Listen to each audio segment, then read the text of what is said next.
Cumprimento a todos com a graça de nosso Senhor Jesus. Existe uma má representação por parte de calvinistas, esses hipercalvinistas assim chamados, que afirmam que Deus não ama todas as pessoas.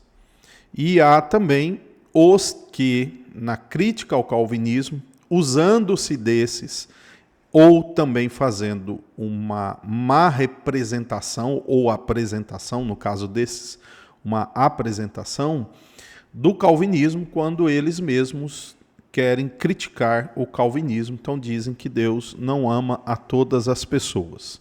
Isso não é verdade, nem biblicamente, nem mesmo é ou pode ser sustentado dentro da tradição reformada, mais clássica, né? Por quê? Primeiro que a Bíblia diz em Marcos capítulo 10 e o versículo 21, que Jesus amou o jovem rico. E pelo que consta, esse jovem se perdeu. E ali a Bíblia diz que Jesus o amou, né? Até mesmo, né, o reconhecido William Hendricks, reconhecido como um intérprete, um exegeta, ele escreveu no seu comentário que aqueles que dizem que esse jovem, por fim, foi salvo, não devem estar certos, porque não é essa a proposta do texto, né? O texto deixa bem claro que, aliás, ele é citado no fim como exemplo daqueles que se perdem, né?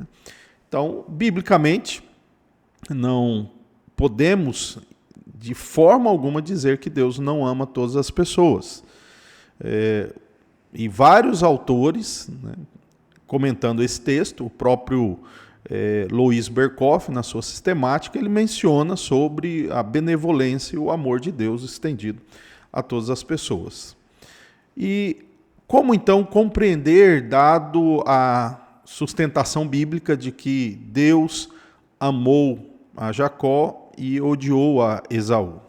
Bem, precisamos compreender bem que a colocação de amor, conforme compreende-se à luz da Bíblia, é que esse amor ele é regulado a partir das próprias decisões de Deus. Até onde esse amor chegará em relação a todas as pessoas, é o que devemos compreender. Quero aqui citar como exemplo João capítulo 3 e o versículo 16. Lá diz que Deus amou o mundo. E ali compreendemos toda a humanidade, todas as nações. Mas no mesmo capítulo, no versículo 36, a Bíblia diz que aqueles que não se rendem a Cristo, diz o texto, que a ira de Deus permanece sobre ele.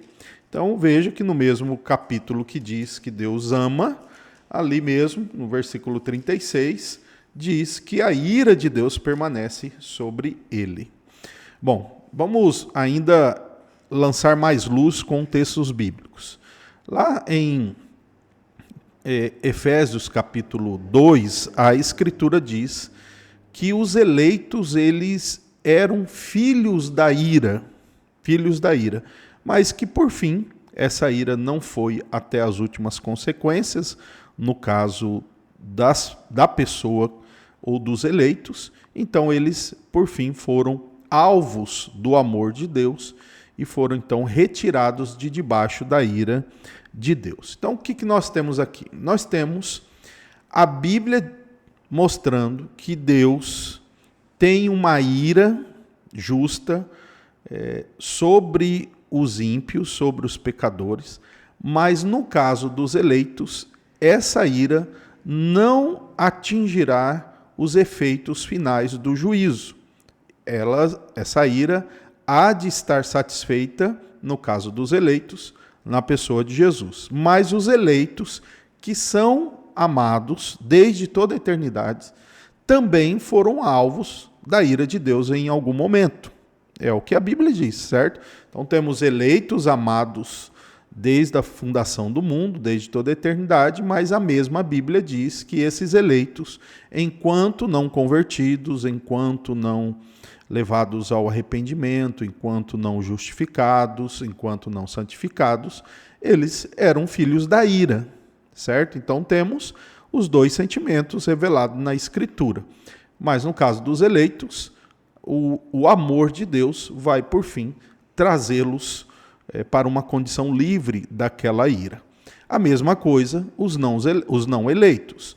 Eles estão debaixo da ira, mas há uma manifestação do amor de Deus a eles, advertindo eles sobre o estado pecaminoso, mostrando eles o caminho da justiça, apontando quem é o Salvador, dizendo para que parem com aquelas práticas, abençoando essas pessoas, enfim, sustentando, dando a elas, às vezes, muitas bênçãos materiais. No entanto, esse amor não vai até a consequência de resgatá-los debaixo da ira. Então, a ira de Deus vai atingir a sua justiça no caso dos não eleitos. E eles não possuem, então, um substituto, como é o caso dos eleitos. Dessa maneira, nós podemos afirmar de forma muito categórica que podemos, à luz da Bíblia, dizer sim, que Deus ama os eleitos desde a fundação do mundo e que esse amor é um amor eletivo, é um amor que vai, por fim, tirar os eleitos daquela condição de resistência pecaminosa quando o evangelho é apresentado. No caso dos não eleitos, a ira de Deus permanece porque o amor de Deus não irá trabalhar, no caso desses, para removê-los daquela condição de rejeição. Mas ambos, eles recebem o amor de Deus. Agora, não num amor num sentido salvífico, como é o caso dos eleitos. E a própria Bíblia garante isso. Lá em Romanos, capítulo 9, a Escritura diz claramente da seguinte maneira: o que nós não podemos distorcer, o que nós podemos fazer é manter essa realidade, que é a somatória de todas as afirmações bíblicas. Tá? Então, a Escritura diz em Romanos 9, 13, como está escrito: amei Jacó, porém desprezei Esaú. Que diremos então? Que Deus é injusto? De modo nenhum. Então aqui nós notamos claramente que, ao se tratar da eleição, o que recebe primazia é aquele atributo de Deus, que é um atributo perfeito e justo, que levará até as últimas consequências. No caso do não eleito, o seu juízo. E no caso do eleito, a sua salvação. Aqui a ira, no meio da manifestação do amor, e aqui o amor, ainda que tenha em algum período recebido a ira de Deus. A Bíblia diz isso, né? Então nós temos eleitos que também são objetos da ira em dado momento, e não eleitos que também são objetos do amor em dado momento.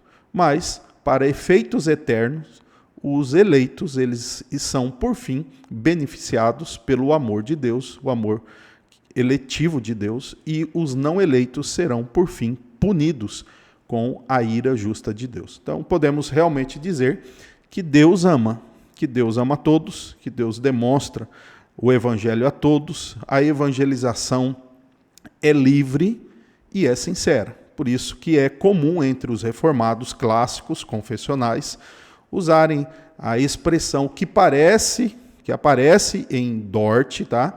Que Deus oferece sinceramente e livremente o evangelho a todas as pessoas, como uma forma também, diz Bavinck, né, Herman Bavinck escreveu que a livre oferta do evangelho também é uma forma de Deus demonstrar o seu amor pela humanidade caída, que rejeita, por sua vez, essa oferta sincera. Então, essa é a nossa posição dita oficialmente e clássica. Que Deus abençoe a todos nós.